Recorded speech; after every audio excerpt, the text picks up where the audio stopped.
Hello, and welcome to Ask John. I used to name the episode number. If I was doing that, I might guess that it's episode 26 of Ask John. This is a show that was conceived with the idea that people would call in and ask John some financial questions. And of course, the first couple of shows went exactly like that. Well, nobody called in. I had guests coming in to ask me questions. And then I started asking questions, and I started enjoying that part of Ask John. Didn't decide to call it John Asks. That doesn't sound right. So it's still Ask John. And I am John Reicher, by the way, and I am a financial advisor, but I am interviewing people on this show that I have met that have very interesting stories to tell. And mostly I've been interviewing people local to Novato and Marin County, but in this age of Zoom, we've kind of moved out and interviewed quite a few people that are not even close by. My current guest is very interesting and has just done a film about her experiences leaving Vietnam many years ago. And, let me just introduce Lauren Voung. Hi. Did I pronounce your name right? Vong? Yes. Yeah, Lauren Voung. Okay, excellent. And Lauren, we'll play a trailer in a minute of the film, the documentary that she has recently produced. Well, tell me about that. First of all, how is that going? Are you getting good coverage of that? Is it being distributed well? I know that's a big part of it. Oh, well, just as we're talking now, there's some really exciting news that an organization called NETA, N-E-T-A, it stands for National Education Telecommunication Association, is going to work with us to distribute the film over 277 PBS affiliated stations around the country. So I'm really glad that you asked me that question, because if any of your viewers or listeners are interested in underwriting the program because the message of the film fits with their goals and their mission statement, please contact me. It's a wonderful opportunity. Okay. It's what we've dreamt of since the inception. Well, we're hoping to get it aired on this station.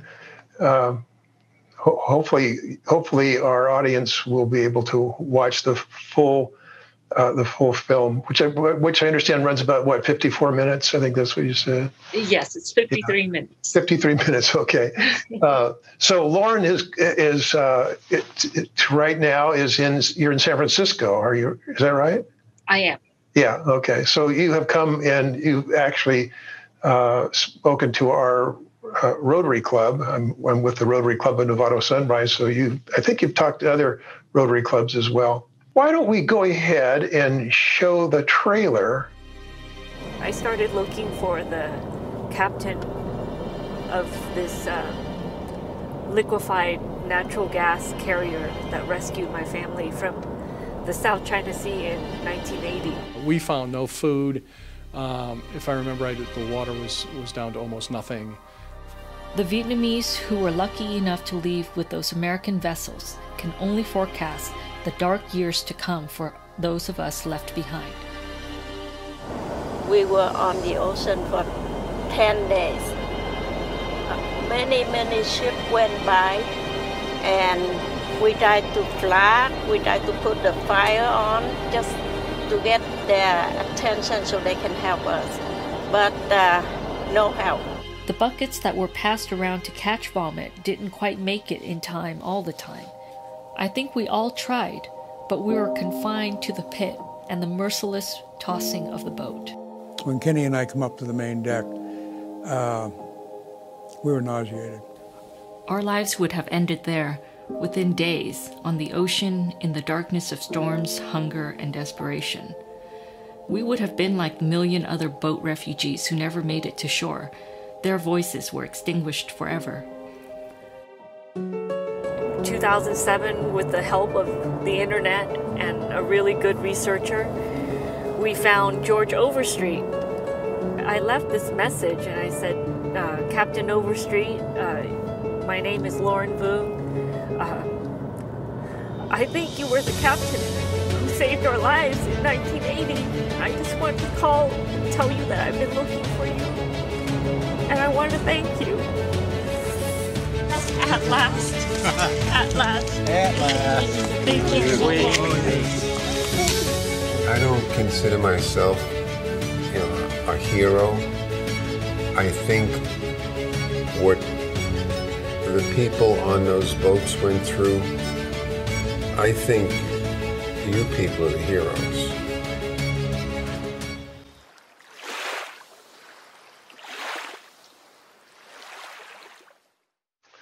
Wow. I can tell you that I've seen the film and the trailer at least 1,000 times. And every time I still get a little bit choked up. Yeah. Yeah. Well, I do too. And I haven't seen it that much, and I wasn't that personally involved. And I do get, I don't know how to describe it, but I have some emotion about it. There's no doubt about that. And then watching the film, it's just full of all of that. It's amazing, really amazing. So, so you left Vietnam on a small boat when you were 7 years old, and I don't want to get too much into the film because I hope people will watch it, but let's talk about the things around the film. So you left when you were 7. You still have memories of your life in Vietnam. Well,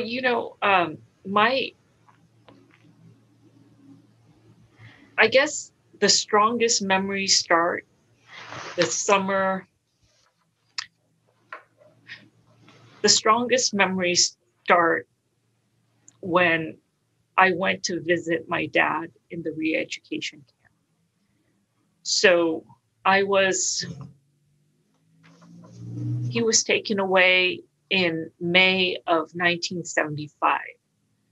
I would have been 4.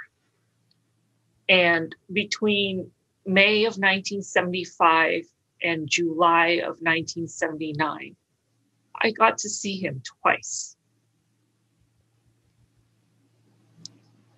And I think that's where my memories really, those were so indelible in my early childhood experience that they're very strong, as are the day-to-day things that went on in our lives in Vietnam. And I have to say, John, I was very loved.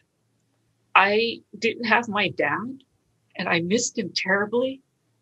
And my mom was gone all the time, trying to secure his release, trying to make a living, to raise 3 young kids by herself. But I had my grandmothers, I had my aunts and uncles, and I never felt alone. So I want to give credit where it's due. And the things that a child need most are love, food, and shelter.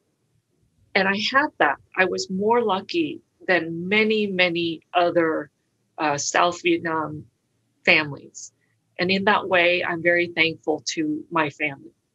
And then when my dad came home the summer of 1979, the stark contrast of the man he was versus the man of my very, very early memories of playing with my dad as a toddler, of being loved and hugged and kissed by him.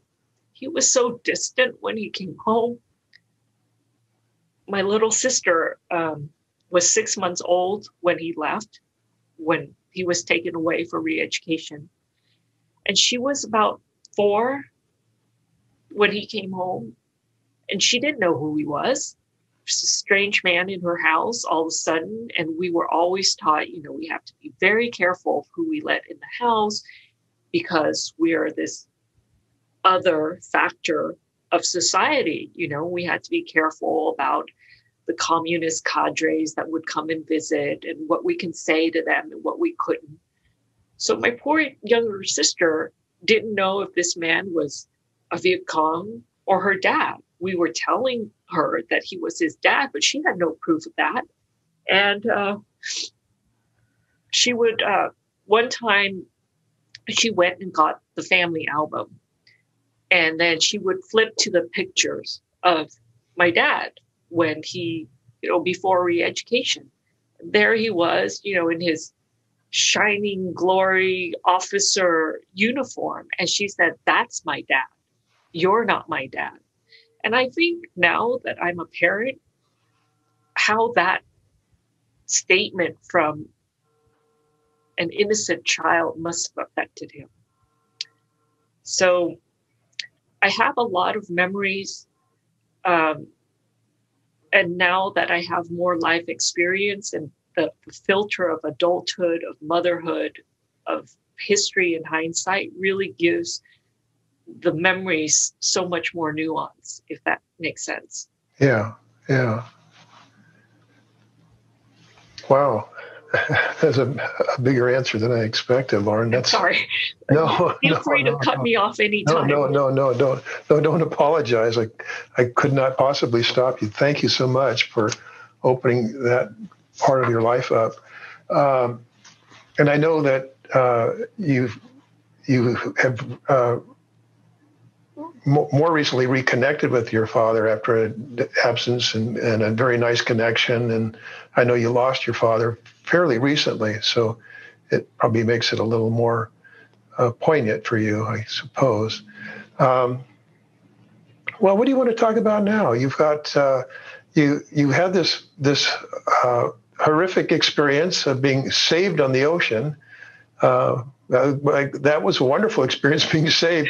And then you wrote a story about it and you made a film about it. So well, tell me why did you feel compelled to find the people that saved you on the ocean? Let me just answer this very simplistically. If you fell down in the street and somebody lent you a hand and helped you up, you thank them. But if somebody saves your life in the middle of the ocean, and that day really starts the life that you have, if I contrast it with my family stays in Vietnam post-war and I grew up there, I would have never been able to go to school. My brother was already told that the state was only responsible for an elementary school education for him, which goes up to 5th grade. And then we would all be sent to the new economic zone to work in the rice paddies. I'm sitting here. I'm an attorney. I have a name plaque on my door. I have a door that closes and a secretary who magically makes every document look perfect. I would have never had that. Yeah. And so if you can thank a stranger for helping you up after a fall, how could you forget the compassion and humanity of someone who rescues you from the brink of death in the middle of the ocean that 120 other ships have already passed you by and left you for dead? And John, yeah, that's such a compelling part of the story is all the ships that went by, and some of them didn't see you, but some of them certainly did. Yeah, so in my search for the captain and crew of the Virgo, it was a long search. It was 31 years to be exact. I came across the whole breaking point, like when the search just broke wide open, was when I found this article in a seafaring publication. It's called the Seafarer's Log. And I had seen other articles talking about rescues at sea. And sometimes I would be really hopeful because the timing matches or something else matches. But this one, everything matched, John. And in that article, it said that during the timeline that we were in the shipping lane, 120 ships were also on that shipping lane at the same time, during the same period, passing through the same marks. And okay, so maybe not all of them saw us, but I'm sure some did, because we made plenty of signals. We burned things, we made flags, we had fires going. And I remember when I asked my mom this very question that you posed to me. Mom, didn't they see us? And she said, we burned everything we could. One night, there was nothing left to burn, not even our clothes. My. Oh. And so you think about that, and you think about how many others had left you for dead, didn't think that your life was worth saving. And one man gives the order to stop. That gratitude is something that stays. Yeah. I'm sorry. And it was there some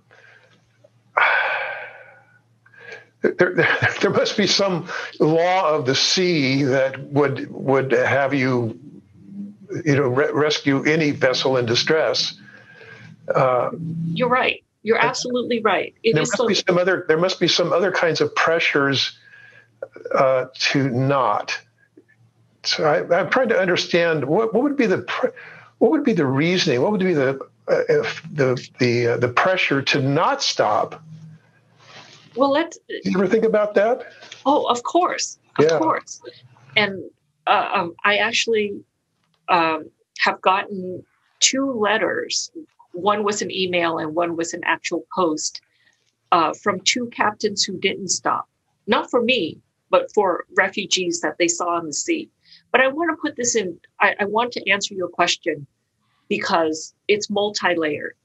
You're a captain of, let's say, a cargo ship. You have a timeline to meet and port calls that you have to make. And every day, every hour that you're late translates to money that your corporation is losing. While the law of the sea is that you must stop to render aid to vessels in distress, it becomes a matter of proof. Who else is out there to say that you did or didn't see a vessel in distress? Now you weigh that against the economic concerns of the corporation you work for. Perhaps they don't have a policy that allows their captains to stop. Perhaps the monetary penalties are too great. Add to that, you don't know what elements are in these boats that need rescuing. People could be diseased. You could bring on disease or sickness onto your crew. That's another very practical consideration. Is there also a possibility that there's a false flag? Maybe it maybe looks like there's a vessel in distress, but maybe it's not. And you stop your engines, you navigate, you do all, which is a big deal for these large ships. And then you find out it really isn't what you thought it might be. So I can imagine that going through the exactly. Heads, yeah. And then I also want to throw in another element that people don't consider, and that's the political element. It's very complicated to declare somebody a refugee, because by declaring that person or that group of persons refugees, you're basically making a political judgment on the regime from which they escaped.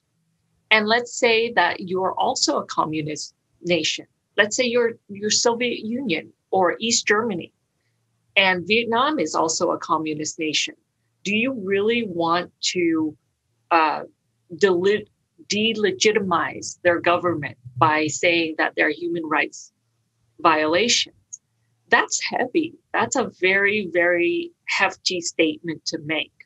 So, and then once you have the refugees on board, what are you going to do with them? Do you take them everywhere you go? Or are you going to find a place for them?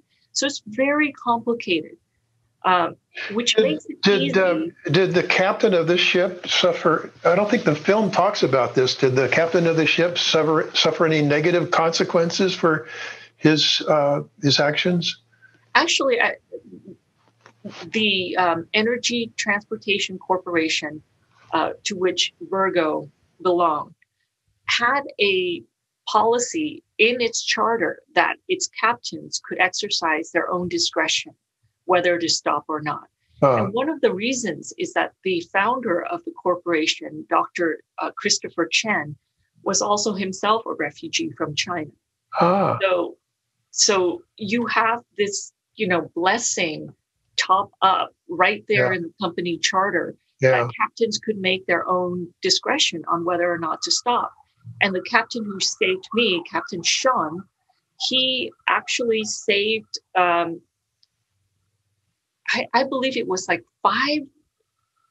over 500 Vietnamese refugees, and for which he received 3 plaques from the UNHCR for his humanitarianism at sea. Excellent. Yeah. You want to know what I did with that? I tracked down the plaques. You did what? I tracked down the plaques. How did you do that? Wait a minute. The captain had the plaque. Well, he received this award, this plaque, and then he had one plaque that he received when he was alive. One plaque was still on the hallways of the ship that he sailed, and I got word from the engineers that the Aquarius, which was built in 1978, was going to be decommissioned very soon, and that this plaque was still hanging on the walls. So the thought of this great part of history going into a metal yard somewhere broke my heart. And I went on another letter writing campaign to get that plaque off the ship so that I can. Nice. You have it now? I do have it. Well, show me. Oh, you mean with me right now? Yeah. No, it's not in my office. Okay. But you have it at home. You have it. I have it at home. You have possession of it. Okay. Wonderful. Yeah. So I'm going to donate it to a museum. Yeah. Wonderful. Wow. Well, I'm going through my questions here.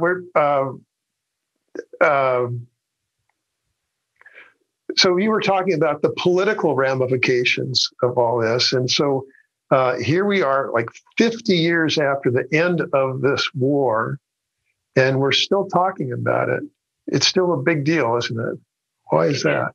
Yeah, why is that? I want to answer that in 2 ways. You have a population of now Vietnamese Americans and Vietnamese expatriates all over the world. It's a diaspora that was a consequence of this war. Their histories will be forgotten if no one records it. And it's a different history than the one that you read in the books, because wars and the political ending of a war happens when governments sign treaties. The reality is the war continues for people who live it. And so this diaspora of Vietnamese all over the world, their history isn't in any books. They weren't even a part of the negotiations. They were a consequence of the negotiations. So somebody has to record that history. I'm not anyone special. I am just a beneficiary of this extraordinary compassion that is symbolic of my communities development and taking root abroad. And I just want to be able to record that and to commemorate the heroics of the people who had nothing to gain by rescuing us. They weren't going to get medals. Their names weren't going to be in history books. There were not headlines, but they did it out of the humanity of their hearts. And that's part of the history that should be recorded.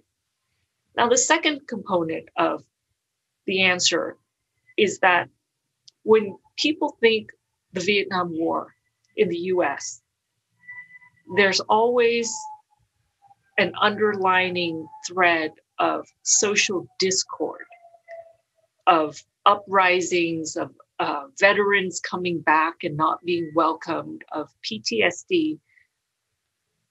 But there's also this beautiful chapter of reconciliation, of coming to aid of those dying at sea.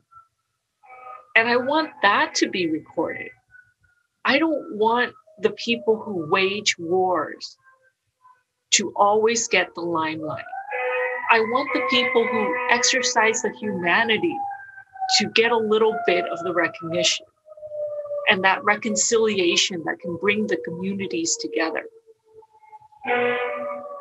So, yeah, we talked briefly before about about Americans being the heroes in all of this, and well, tell me what you think about that. Were we the heroes? We were the heroes coming into the war and saving South Vietnam, and we were the heroes, and then we're the heroes on the ocean. And we pick up refugees in small boats, and we're heroes again. So,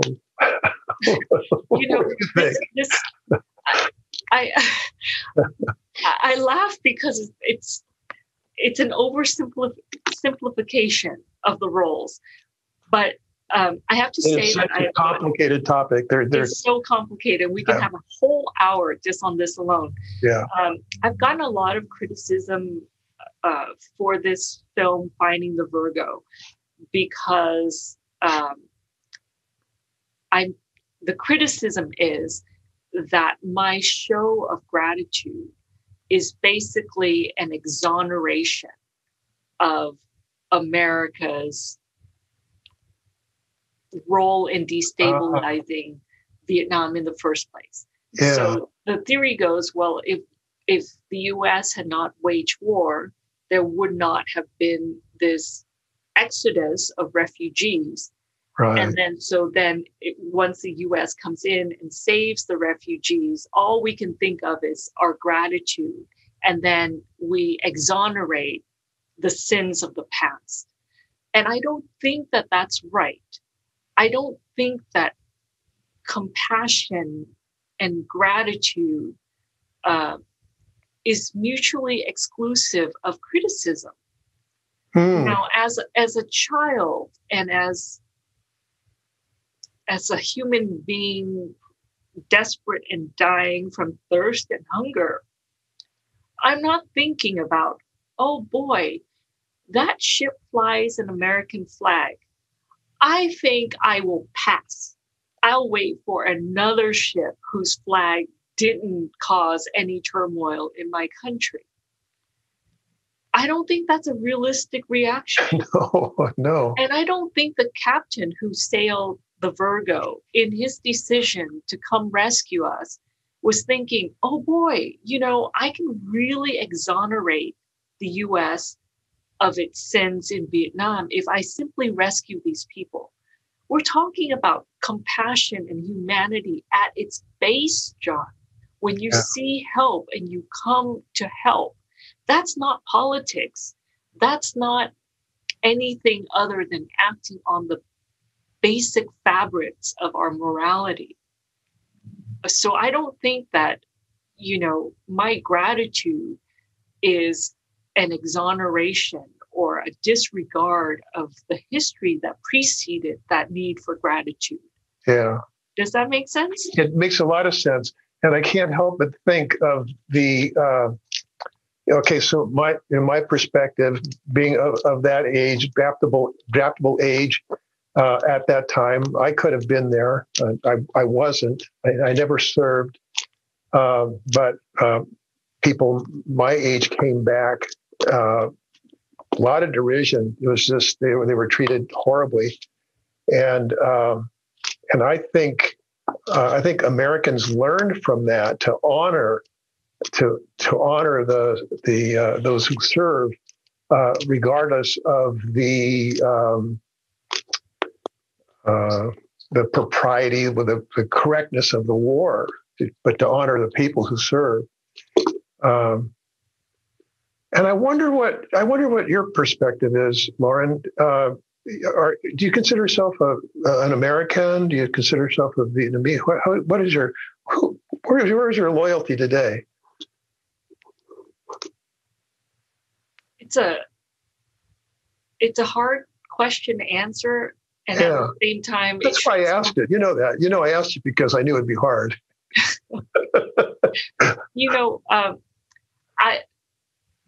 I'm always going to be Vietnamese because that's my heritage. Yeah. And to be honest, America is the only country that I've ever really known. You know, it's where I've built my life, my career, my family, my identity. I used to think that hyphen that goes in the middle of Vietnamese American as some kind of like grammatical hinge where at any point America could drop me and then everything becomes unhinged. But I now see it as a bridge that connects me, my heritage, to my person today. And I think that it is a bridge that continues to be fortified with time and with learning and with experiences. I can never... The Vietnam that I knew as a child doesn't exist anymore. The country is very, very different now. But there is something about Vietnam that when I go back, the smells, the sound, the sensation on my skin, it reminds me that I will always be Vietnamese to the core. I identify as American because I think like an American, you know. I'm told I walk like an American. You look like an American. So you've been back. You've been back often. How many times have you been back? I've been back. I would say quite often before I had kids, and you know it's not easy to travel with kids. But when I was in law school, I had a project in Vietnam. Doing research on on judicial reform and different kinds of methods of judicial resolution, you know, so like arbitration, jury trial, mediation. That was really interesting. It took me back quite often. And then the last time that I was back was actually just last year, and that was to honor my father's last wishes.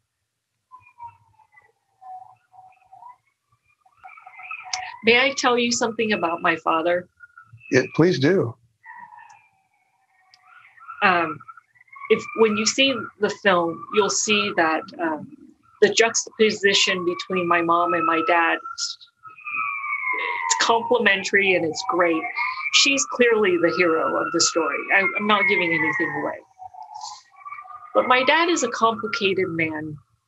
He's of Chinese descent and was really discriminated against in Vietnam.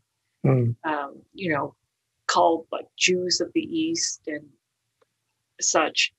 But he identified as Vietnamese because, like what I said about being American, it's the only country that he had known, just like America is the only country that I know. So part of his last wishes was that we scatter his ashes on the very southern tip of Vietnam.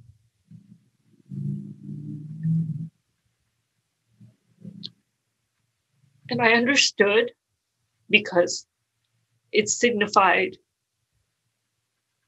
the end of his journey as a man, but also the end of his journey as a Vietnamese person.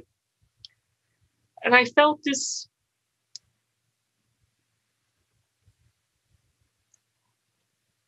I admire him so much for still embracing that in a country that disowned him so many times, you know, in his youth because he's Vietnamese, because of his Chinese heritage.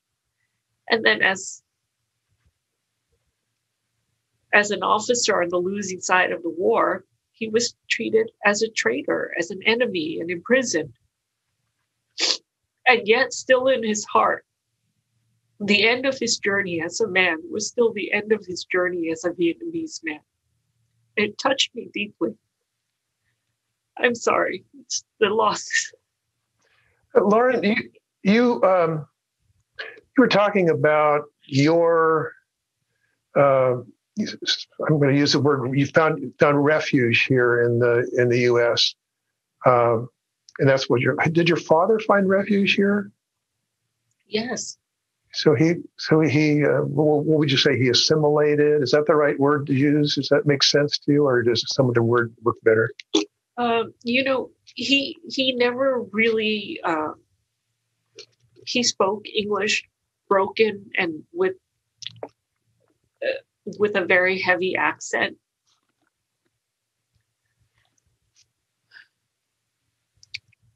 But he told me that this was the first time that he could feel that his family would be safe. And for that, he was very thankful that no one was going to come and pull us out of school or take things that we had.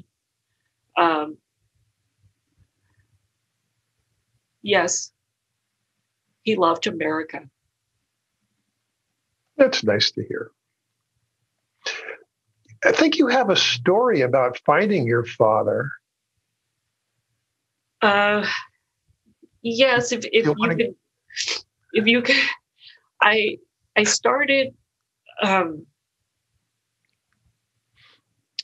wrote about him extensively as a way to learn about him, because when he came home from Reeducation was very different than, you know.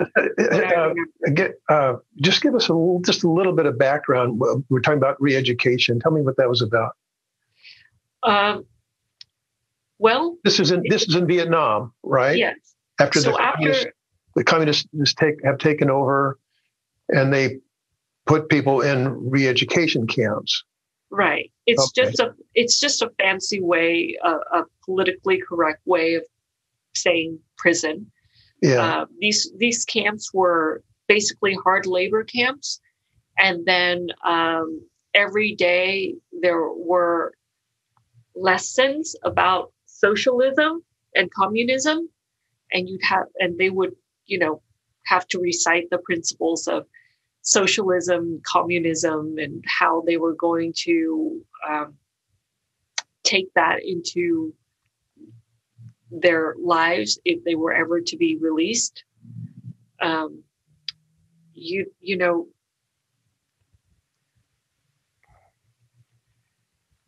this is a part that I would love to talk to you offline, because I don't know who.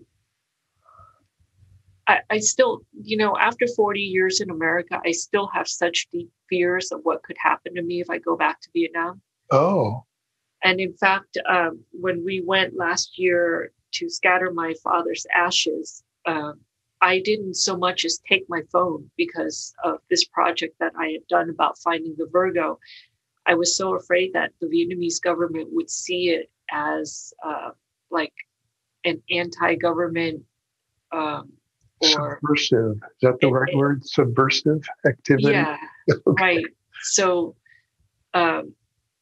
while everything I said and portrayed in the film is 100% factual and verifiable, I urge people, if you don't believe me, look up those facts. There are still other things that are 100% factual and verifiable that I shouldn't say in such a public forum for fear of retribution, if that makes sense. I still have a lot of family in Vietnam. Oh, yeah.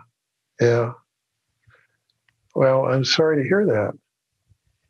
Yeah, I mean, it's, I asked my mom, you know how you asked me how my dad felt about America? I asked my mom, when did you feel safe in America? She said that she still has nightmares. The most recent one she told me about was just about 2 years ago. She said that she would wake up in the middle of the night in a cold sweat. She would turn on the light, look around the room, and she would know that she's in America, in the house that she owns.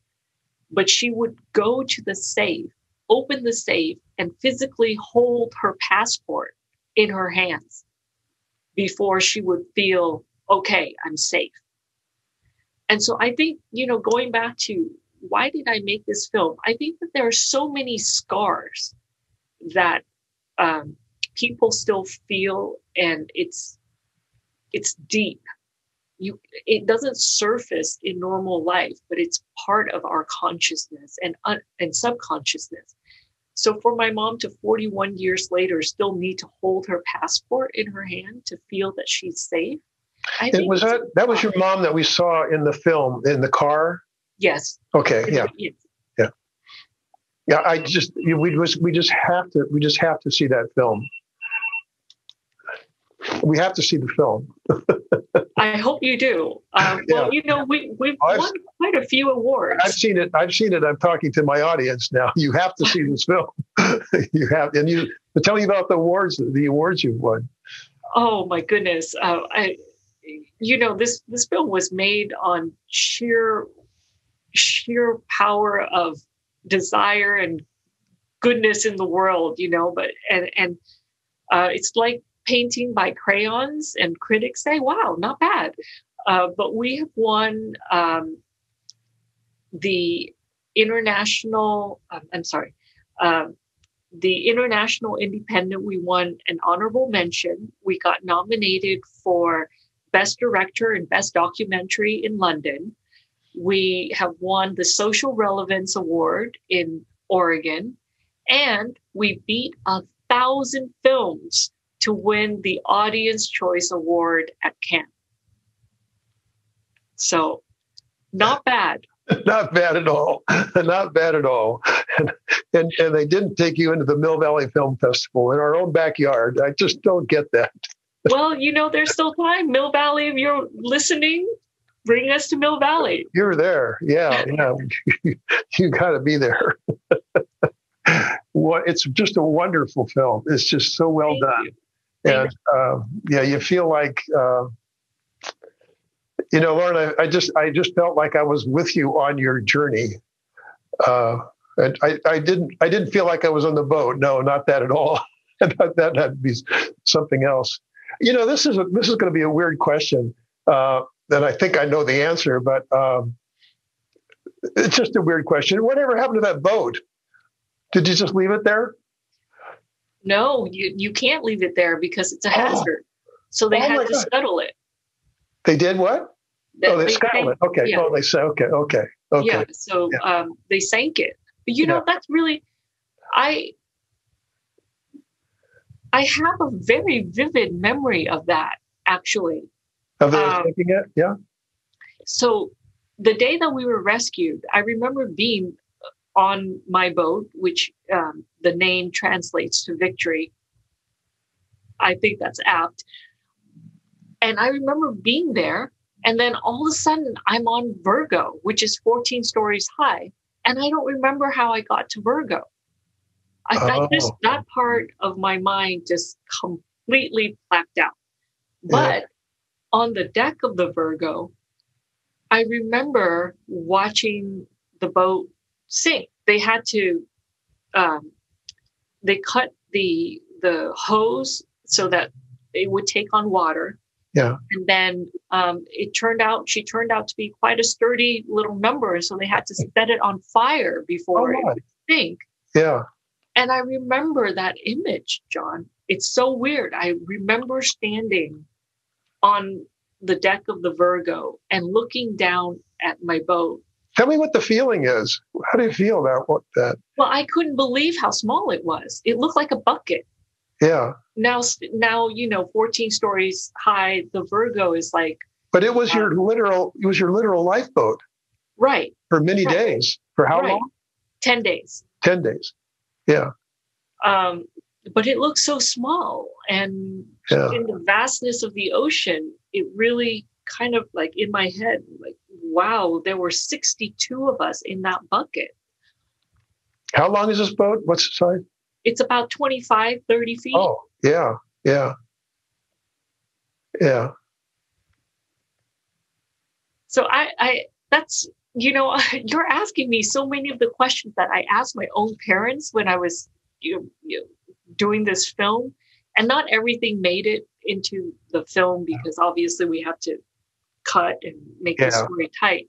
Yeah, and we're going to have to wrap up here too. So what things? There's things that you left out. So let's get to that. What things did you leave out that you'd like to talk about right now? Well, you've covered so much. Oh, well, you covered everything. Thank you so much. Well, I think we've gotten all the important points. There were just interesting things. For example, the Captain Overstreet, who was in the reunion, he had rescued other boats as well. And one of kind of the droll anecdotes was that he one time rescued a man who took his wife and his pregnant mistress. So that's a whole other story. Yeah. And then so when they were rescued and on the Virgo, people just finally figured out like why one woman was always chasing the other, wanting to do her harm. Oh, okay. Okay, so you're rescued. Now, where were you? You were off the coast of Vietnam when you were rescued. Is that correct? No. We were close to the Philippines, which was our destination. How far was that? How far from the Philippines to Vietnam? Yeah. Well, I'm not a sailor and I don't know, but we had planned for a 7-day trip. So it's got to be hundreds of miles. Oh yeah. Oh. Okay. All right. So you made some progress. So they picked you up, and where do they take you first? What's the first land you went to? Singapore. Singapore. And so how did you get from Singapore to the U.S.? So Singapore is just a temporary processing center. And then we moved from Singapore to Indonesia, where we stayed for about 6 months in a refugee camp. Was this like an established process then? Yes. Okay. All right. Yes. So I'm glad you brought this up, because this didn't make the film because it's kind of technical and wonky in terms of policy. Yeah. The whole boat people crisis was really an example of extraordinary multi-level international cooperation. So you had the temporary hosting countries that were in the area, like Singapore, the Philippines, Indonesia, Malaysia. Then you have the final resettlement places like Canada, Australia, the US, France. So that's what I was talking about earlier. You have to find a place for the refugees once you pick them up, And so, and I want to say this, the president who spearheaded and put all these programs in place was Jimmy Carter. In 1978, 400,000 Vietnamese refugees drowned at sea. In 1979, Jimmy Carter dispatched his Vice President Mondale to the UN Convention of 1979, where Mondale secured the cooperation of the international community to make this happen. So you have the temporary hosting countries, and then you have the final resettlement countries. So we went from Singapore, which was 2 weeks, to Indonesia, where army barracks were set up. And we were there for 6 months while they vet us. Are you really a refugee? What proof do you have? What's the persecution? Where, when, how, why, what? And then they secure the final resettlement places for us. So, and that, if you had family, that was always the goal, to reunite with your family. And if you had no one, then the country of the flag that rescued you is your final resettlement. Does that make sense? So since we were rescued, the country of the flag that rescued is the final settlement. Oh, that's right. That's the default. So we were always going to be defaulted to the U.S. You knew that, yeah. Yes. Yeah. And would that have been your choice? If you could have said, send me anywhere in the world, where would you have gone? I think for my parents at that point, as long as it was not Vietnam, anywhere would have been fine. It didn't matter. It didn't matter. And things ultimately turned out very well for you. And I'm so glad. Thank you. I'm so glad you're here to tell the story. I am too. Yeah. Thank you so much for appearing on Ask John. Thank you for having me. It was so much fun. Yeah, it's a lot of fun. We'll have to do this again. I think you're going to come to my Rotary meeting in a couple of weeks, and you're going to show your film. Yes. So we'll see the whole film. All right. All right. Well, thank you. Okay. So I want to thank you for joining us. And I want to thank Lauren for just a wonderful presentation of her life experiences. And see the film, Finding the Virgo. You'll find it. You'll find the film, just as sure as she found the Virgo. Okay, thank you for joining us. Check in again. Bye now. Thank you for having me. Bye.